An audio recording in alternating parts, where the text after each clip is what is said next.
Well, guys, I don't know if I can do this in 10 minutes. It's kind of like with my Perdido Street Station video. There's a lot to talk about with this book. Anyway, so hello everybody. Welcome back to my channel. My name's Britton, also known as Some Okie Dude, and I'm back with another review. And today I'm going to be doing a new one. For the next week, I'm going to be covering books as a part of Black History Month because I feel like it. So yeah, the book I'm going to start out with talking about today for Black History Month is probably my favorite fantasy novel the past couple of years, which is Black Leopard, Red Wolf by Marlon James. And yeah, it was really good. You know how I mentioned, again, going back to my Perdido Street Station review, how there are certain fantasy books that sometimes completely redefine how I see the fantasy genre. Black Leopard, Red Wolf is one of those books. To quote Thomas of SFF 180 fame, this book plays by no rules but its own. And there's a certain quality to this book where it feels familiar and completely new. And I enjoy that about this book. A lot of people have called this the African Game of Thrones, and to be fair, I'll be fair to them real quick. I can definitely see where the comparison comes from. There's a lot of violence, there's a lot of sex in this, there's a lot of very horrible things that happen to the characters, which also happens in A Song of Ice and Fire. But if you really want to excuse me. If you really want to get the gist of what this book is like, it's almost as if China Mieville and Robert E. Howard got together and got a heap of African mythology to help them out, and you would probably get the gist of this book. Admittedly, I have not read a lot of African-inspired fantasy. This is one of the few African-inspired fantasies I have read, and let me tell you right now, I loved it. I thought this was a fantastic book, all the way through. There were some moments that were a bit disorienting, but aside from that, this book is killer most of the way throughout, and Marlon James has quickly jumped up there as one of the best fantasy authors working today. And I know, very high praise, Britton. So how are you going to back it up? What did you like about this page? What did you like about this book? Well, I like a lot of things about this book.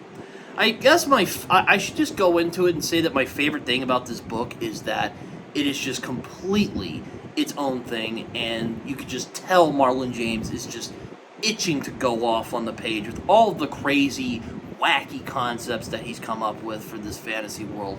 And there are so many awesome creatures and monsters and characters and just weird shit that comes along in this world that you certainly become entranced by it. This world is so vivid and so sensually overwhelming, it can almost become just, well, overwhelming, if you don't mind my turn of phrase. I'm going to put this book down now.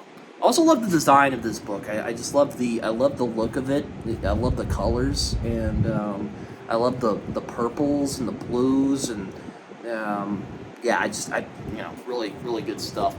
But really what I like about this book is that it's completely unashamed of its status as a fantasy novel.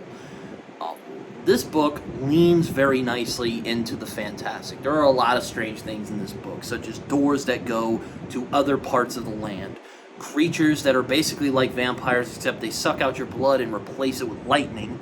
There are monsters that are island-sized monsters that help our protagonists across, and dozens of other and these weird men-spider combinations that are straight out of China Mieville's demented imagination. There are some of those creatures and more in this book, and as someone who really likes monsters and creatures and stuff like that, I loved it. I absolutely loved that part of the book, and I loved the sense of it. It's a lot like Perdido Street Station again, where it's almost like Marlon James is trying to top himself with how many crazy concepts he can put into this book, and it really manages to capture the imagination. I also really love the vivid world that this book creates. It's not so much as a well-established place like Middle Earth or Bazlag or Westeros. It's more of a demented fever dream based in ancient African folklore, and again, it's an utter blast throughout the entirety of it. Now, there are, again, like I said, there are points in this book that will definitely throw you off. This is a book that is very much inspired. I should just backtrack and say, if you are not familiar with African storytelling techniques, and I'll admit, I am no expert myself. I do have a passing, like, I know how it goes in some context, but if you are not familiar with African storytelling, then I would definitely suggest getting a gist of it so you'll get an idea of what's going on in this book. Now, it's not like it's difficult to read. In fact, it's pretty accessible in terms of what its story is about. It's about these group of misfits who go after a mysterious boy.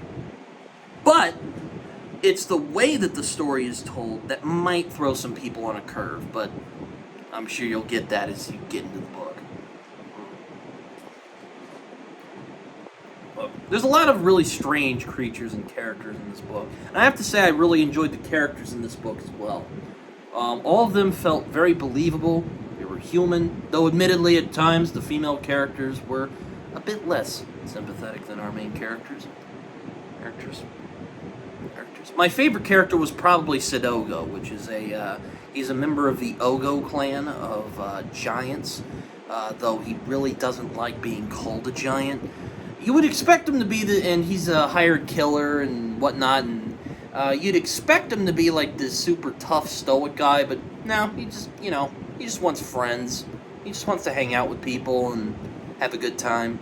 And you really feel for him, especially as the story goes along, and I know I did as the story moved along, and yeah, I won't go into too much of what happened.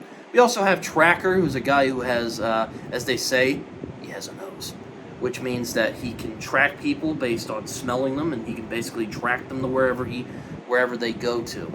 And there's a character called the Leopard, hence the title, who is a leopard man who basically goes around and I don't know how to put it. He shapeshifts into a leopard, and also I think he bangs Tracker in this. There's a lot of gay sex in this book, so if you don't like that, probably don't read this book. One of the things I also enjoy about this book is that Marlon James introduces ambiguity to the characters because, again, African storytelling is all about the trickster. It's almost wondering who is actually telling the truth. And there are a lot of instances in Black Leopard, Red Wolf where Marlon James plants seeds of doubt inside of the reader on if Tracker is actually telling the truth, considering that the trilogy will be 3 different characters telling the exact same story, which is what the hell happened with this boy. And the story is very engaging. The characters are great. I enjoy them. I could go on about them for a while, but to keep things short, they're all really compelling. I loved Sidogo the best. His part in the story where he talks about his life story is one of my favorite parts of the book. And yeah, he kind of broke my heart a little bit. He was a true man. He was a true one.